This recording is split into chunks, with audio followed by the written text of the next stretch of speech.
Mga paps, welcome back again to my YouTube channel, Bisaya TV. So ngayong araw, tuturuan ko po kayo kung paano ba gumawa ng sarili niyong studio na nasa bahay lang kayo. Pero before po tayo mag-start, kung bago ka pa lang sa aking channel, huwag kalimutan mag-like, subscribe at i-hit ang notification bell para lagi po kayong updated sa ating mga video. At huwag kalimutan po, i-share na lang din po yung ating video para matulungan po natin yung iba nating kasamahan.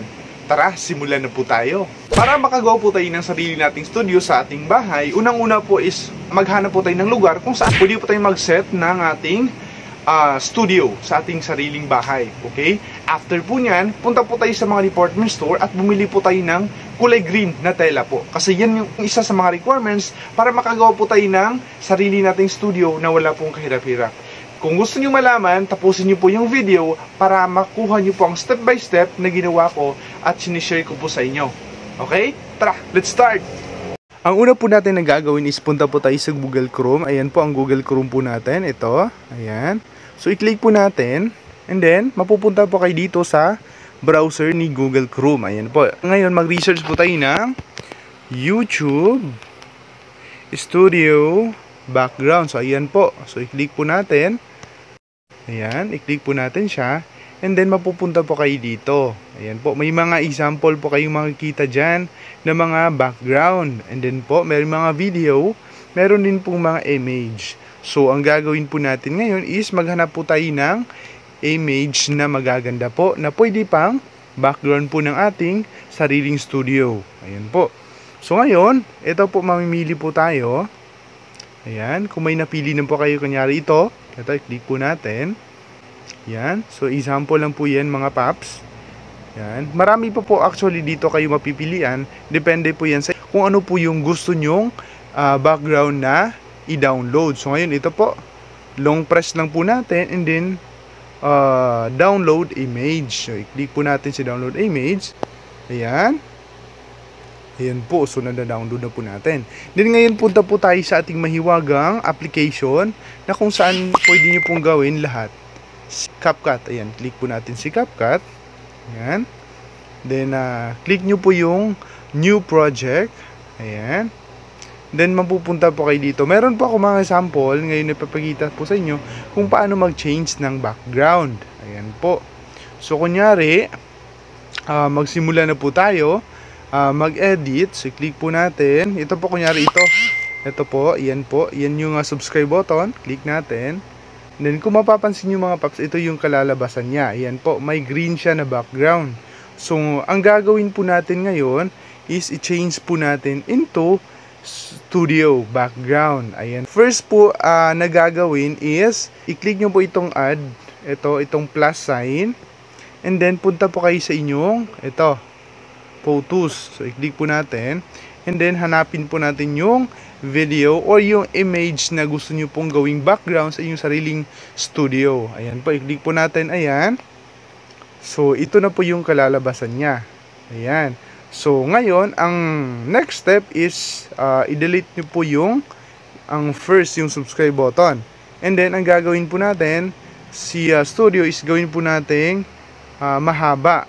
Nakadepende pa niyan mga paps doon sa inyong video na ginagawa. Ang next step po natin na gagawin is punta pa tayo sa format. Ayan. So, i-click po natin si format. And then, ang size po talaga ng ating YouTube is dapat nakaset into 16 by 9. So, yan po. Nakaset na po yan. Ito, paano nyo malaman na nakaset po? Ito, maka-highlight po yan. Ayan. 16 by 9. Pagkatapos nyo na-set, balik po tayo. Then, i-click nyo po yung background. And then, i-compress nyo lang po. Or palakihin po yung background. Ayan po. Para ma-occupy po niya lahat ng space sa gilid. Wala pong matitirang background. So, ngayon, paano ba siya i-set? So, ayan, kunyari po. Ayan. Nakaset na siya. Ang next natin na gagawin is, punta po tayo sa ating overlay. Ayan po, si overlay. So, dito nyo po gagawin na mag-add po kayo ng video. Ayan po. Ito. And then, dapat mga paps, ang i-add nyo na video dito sa overlay is naka-green background po talaga kayo.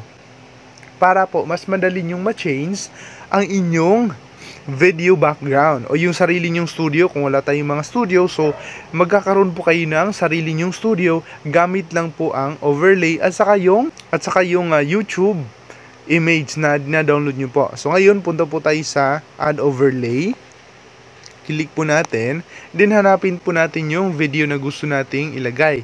So kunyari po ito, meron akong green screen, ayan. So dapat talaga naka green screen para mas madali ang pag-edit ng inyong sariling video.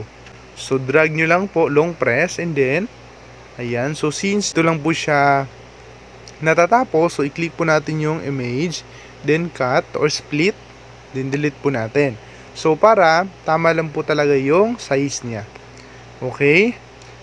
And then after nyo po na set, so i-click po natin yung ating video. So kunyari po i-play po natin. Kunyari po ito yung video nyo, ayan. So video nyo po yan.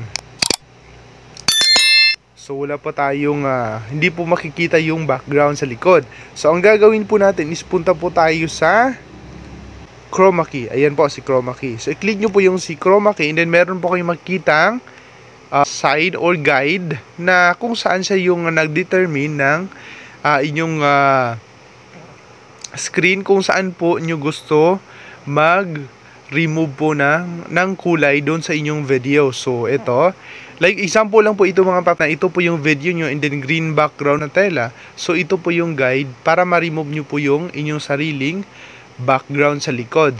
Ayan po. Ilagay nyo lang po ito doon sa screen na kulay green o yung background po ninyo na kulay green, and then punta po tayo sa intensity, and then pataasan po natin. Ayan, hindi ko niya, ayan po, ayan. Ayan yung kaibahan niya mga paps. Ayan. So dapat naka 100, pero depende po yan dun sa inyong green na tela. Ayan po. So since okay naman po siya, so i-try natin i-play. Ayan, try natin play. I-play po natin. So, as you can see mga paps, no, wala talagang nakikita. So, wala talagang nakikita na kung ano-ano dun sa likod. So, yan yung mga example mga paps sa ating green screen kung saan pwede kayo maggagawa ng sarili nyong YouTube studio sa sarili nyong bahay na kahit po wala po tayo talagang studio room. Ayan po. So, yan. Pag natapos nyo po na set lahat, ngayon po isave po natin siya. Save po natin yung video. So, click nyo po yung sa taas, yung arrow sign. And then ito po, dito sa resolution and frame rate, dapat po talaga hindi na po ito na i-adjust para po mas maganda yung resolution ng ating video. So, yun. So, ngayon po, okay na po lahat. So, i-click po natin ang export. Ayan. So, hintayin na po natin mag 100% yung ating video before po natin i-out. Okay? So, ayan, 100% na siya mga paps. It means, andun na po siya doon sa inyong video. So, ngayon, i-try po natin, i-play. So, i-click po natin yung done. Ayan.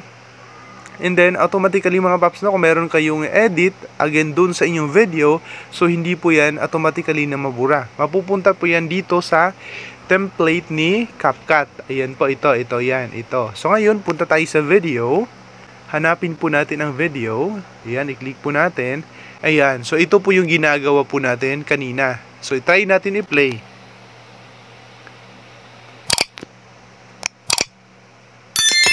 So, ayan mga paps, no, meron siyang sariling video. So, meron na po kayong sariling studio ng inyong video background. So, yan po siya kaganda gamitin para po mas maganda yung quality ng ating video. So hopefully mga paps, no, nakuha nyo po yung step by step na procedure ng ating ginagawa. And then huwag kalimutan mga paps, i-like, subscribe at i-hit ang notification bell at comment na lang din po kayo kung ano po yung gusto nyong malaman sa ating video. Maraming salamat po mga paps, no, sa pagsubaybay ng ating video. Salamat po talaga sa pagtapos. Thank you and bye-bye!